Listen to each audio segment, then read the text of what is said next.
বায়োএডে আবার সবাইকে ওয়েলকাম। কোন অঙ্গাণু ছাড়া কোষ বিভাজন অসম্ভব, বা কোষ বিভাজন প্রক্রিয়া চালাতে গেলে কে শক্তি প্রদান করে? কোন কোষ বিভাজিতই হয় না, বা ক্রোমোজোমে কখন ভি আকৃতির দেখা যায়? দুটি কোষ বিভাজনে কতগুলি ডিএনএ লাগে? এইসব অজস্র প্রশ্ন যদি উত্তর পেতে হয় তাহলে ভিডিওটি শেষ পর্যন্ত দেখতে হবে। তো শুরু করা যায়।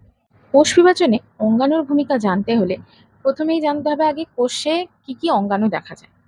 উদ্ভিদ কোষ এবং প্রাণী কোষ উভয় কোষের ক্ষেত্রেই কিছু আলাদা দেখা যায়, কিন্তু তাহলেও বেশিরভাগই সিমিলারিটি আছে। তো তার আগে একটা ছবি আমি দেখালাম।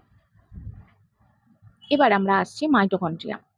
মাইটোকন্ড্রিয়া এমন একটি অঙ্গাণু যা হচ্ছে কোষের শক্তিঘর। আমরা সবাই জানি মাইটোকন্ড্রিয়াকে বলা হয় কোষের শক্তিঘর বা পাওয়ার হাউস অফ সেল। কেন? কারণ মাইটোকন্ড্রিয়া তৈরি করে এটিপি। এই এটিপি থেকেই আমাদের শারীরিক যে কোনো প্রক্রিয়া হোক তা চলছে। কোষের যে শারীরিক প্রক্রিয়া হলো সেগুলোও চলছে, এবং কোষ চক্র, কোষ বিভাজন, এই সমস্ত প্রক্রিয়ার জন্য প্রয়োজনীয় শক্তি কিন্তু আসে এটিপি থেকে। মানে ধরতে গেলে এটিপি হচ্ছে আমাদের বডির মিটার। আমাদের বাড়ির যেমন মিটার, সেরকম আমাদের বডির মিটার হচ্ছে এটিপি। নেক্সট হচ্ছে গলগি বডি। গলগি বডি হচ্ছে কোষ বিভাজনের শেষ পর্যায়ে, অর্থাৎ অ্যানাফেজ দশায় এটি সেল প্লেট গঠন করে, যা পরবর্তীকালে কোষ প্রাচীর গঠন করে। এই কোষ প্রাচীর কিন্তু প্রাণী কোষে দেখা যায় না, এটি শুধুমাত্র উদ্ভিদ কোষে দেখা যায়। উদ্ভিদ কোষে এই কোষ প্রাচীর গঠন করলে এই প্রক্রিয়া, কোষ বিভাজনের প্রক্রিয়া শেষ হয় এবং দুটি কোষ দুদিকে বিভাজিত হয়ে যায়। নেক্সট আসছে এন্ডোপ্লাজমিক রেটিকিউলাম। এটি প্রত্যক্ষ বা পরোক্ষভাবে গলগি বডি উৎপন্ন করে। এছাড়া নিউক্লিয়াসের পর্দা তৈরিতে বিশেষ ভূমিকা নেয়। অর্থাৎ যখন কোষ বিভাজিত হবে, দুদিকে দুটি কোষ যাবে, দুটি কোষের একটি একটি নিজস্ব নিউক্লিয়াস থাকবে। তো সেই নিউক্লিয়াসগুলো তৈরি করতে যে পর্দা লাগে নিউক্লিয়াসের বাইরে, সেই পর্দা তৈরি করছে এন্ডোপ্লাজমিক রেটিকিউলাম।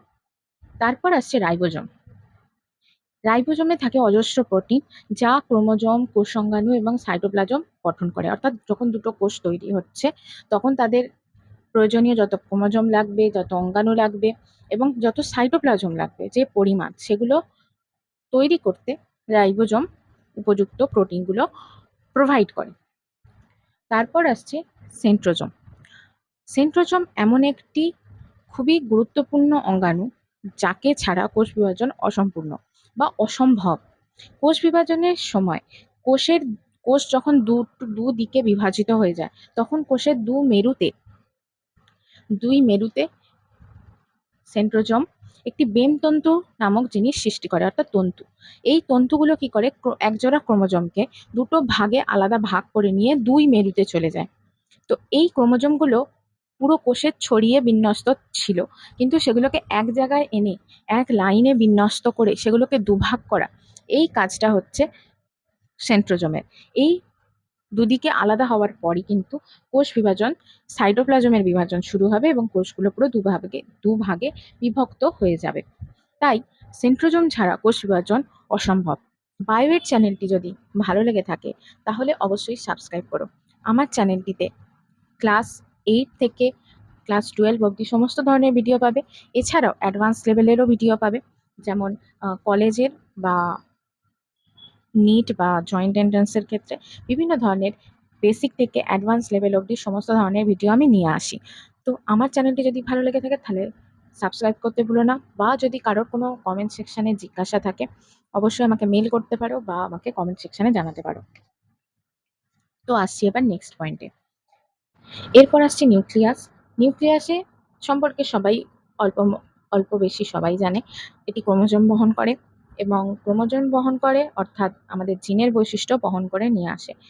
জিনে থাকে ডিএনএ, যা আমাদের বংশগতির ধারক এবং বাহক। এরপর আসছে লাইসোজোম। মাইটোসিস কোষ বিভাজনের সময় এটি উদ্দীপনা যোগায়। মানে অর্থাৎ যদি কোষ চক্র কোনোভাবে শিথিল হয়ে পড়ে বা কোষে হয়তো শক্তির অভাব দেখা যায়, তখন এই কোষকে উপযুক্ত একটা উদ্দীপনা যোগায় যাতে কোষ বিভাজনটা চলতে শুরু করে। এই মাইটোসিস কোষ বিভাজনের ক্ষেত্রে এই উদ্দীপনা যোগায় হচ্ছে লাইসোজোম। মাইটোসিস কোষ বিভাজন আর মিয়োসিস কোষ বিভাজন কাকে বলে সেইটা জানতে চ্যানেলে অবশ্যই লক্ষ্য রাখবে। আসবে এটা নেক্সট ভিডিও পরের দিন।